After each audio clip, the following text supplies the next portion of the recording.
नमस्ते साथीहरू, म चाहिँ यो आज करकलोको सब्जीको रेसिपी लिएर आएको छु। यो चाहिँ बारीभरि फलेको छ साथीहरू। यो कहिलेकाहीँ खानको लागि मिठो पनि हुन्छ बर्सातको सिजनमा।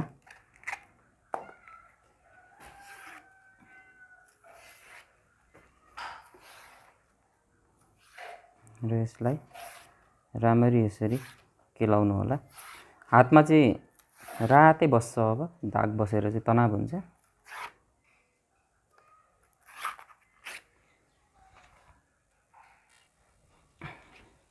र यसलाई केलाइसकेपछि यसरी मसिनो गरी टुक्रा टुक्रा गरेर काट्नु होला। म चाहिँ आज यो डन्ठा र पत्ता दुइटै मिक्स गरेर आलुसँग यसको ग्रेभी बनाउन गइरहेको छु। साथीहरू, मैले यो करकलोको मसिनो गरी काटिसकेको छु। यसलाई चाहिँ यसरी नै रेडी गरेर पकाउनु होला। र यसलाई यति गरिसकेपछि राम्ररी धुनु होला। मिठो खाने चक्करमा हेर्नु त हात कस्तो भएको छ। साथीहरू, मैले यहाँनिर प्रेसर कुकर बसाइसकेको छु। यसमा मैले थोरै तोरीको तेल एड गरिदिएको छु। तेल तातिसकेको छ साथीहरू। मैले यहाँ हल्का 5 फोरन राखिदिएँ। यसै गरी 2वटा खुर्सानी राखिदिएको छु। एउटा मिडियम साइजको प्याज,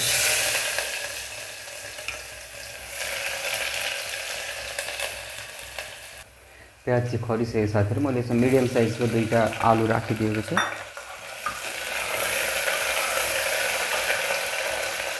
करिब 2 मुठी जति चना,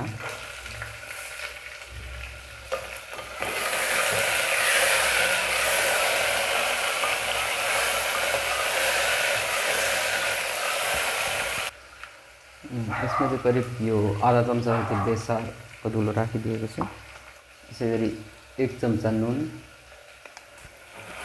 र यसलाई चलाइदिने।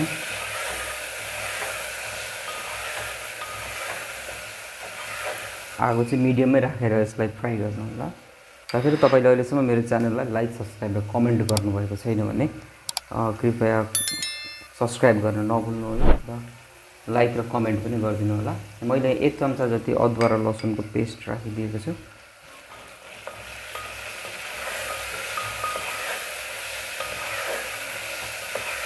त्यसै गरी करिब 1 चम्चा जति जिरा र धनियाँको धुलो। यसलाई राम्ररी चलाइदिनु होला र एकछिन भुट्नु होला यो जिरा धनियाँको धुलोलाई पनि मसिनो आँचमा।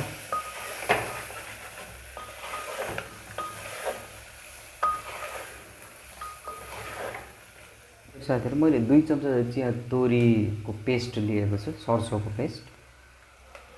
हामी चाहिँ जहिले पनि यो करकलो पकाउँदाखेरि चाहिँ यो तोरीको पेस्टलाई पनि एड गर्ने गरेको छ।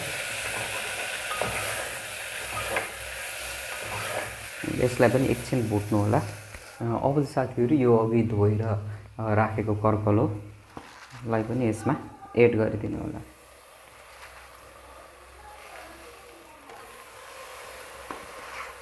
पुरा फुल भएपछि यो पछि घटेर थोरै यति हुन्छ, लपक्क हुन्छ। यसलाई एकछिन यत्तिकै छोपिदिनु पऱ्यो, यो घट्छ अनि त्यस पछाडि चलाउने। ल हेर्नु त साथीहरू, यो चाहिँ घट्न थालिसकेको छ।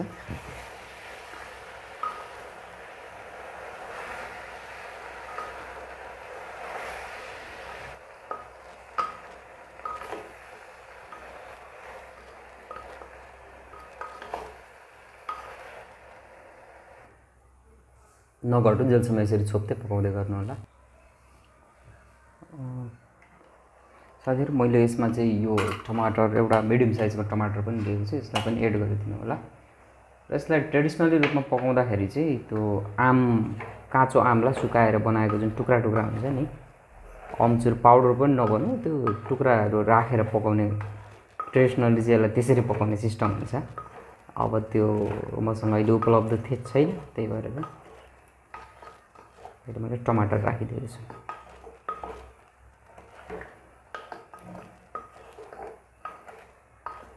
यसपालि साथीहरू, मैले यो सिट्ठी लागोस् भनेर चाहिँ यो पाक्नको लागि चाहिँ मैले यसलाई सिट्ठी लगाइदिएको छु।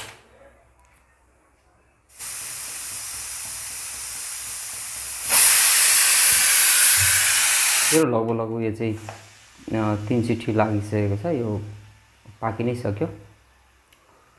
हेरौँ कस्तो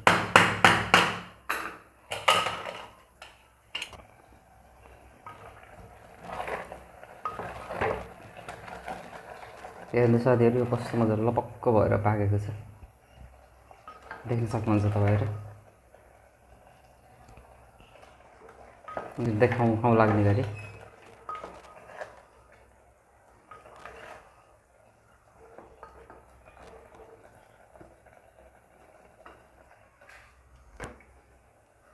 साथीहरू। यसमा मैले ग्रेभीको लागि हल्का पानी एड गरिदिएको छु।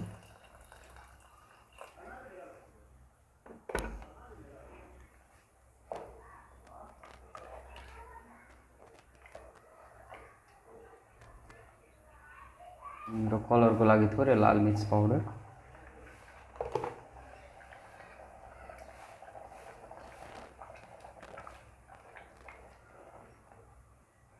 र यसलाई चाहिँ एकछिन उम्लिनको लागि छोडिदिनु।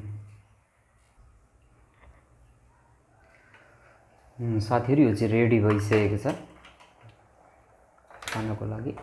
र यसलाई चाहिँ अलिकति यसको यो कोक्याउने, घाँटीमा चिलाउने पन चाहिँ अलिक कम होस् भन्नको लागि चाहिँ मैले यहाँ थोरै कागतीको रस पनि एड गरिदिएको छु।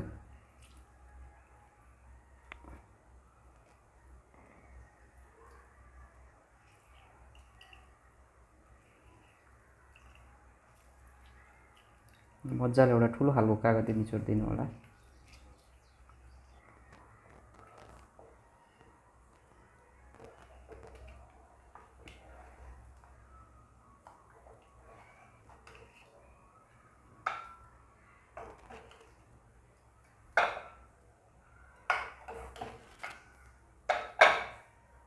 साथीहरू, लाइक, सब्सक्राइब र कमेन्ट गर्न चाहिँ नभुल्नु होला। धन्यवाद।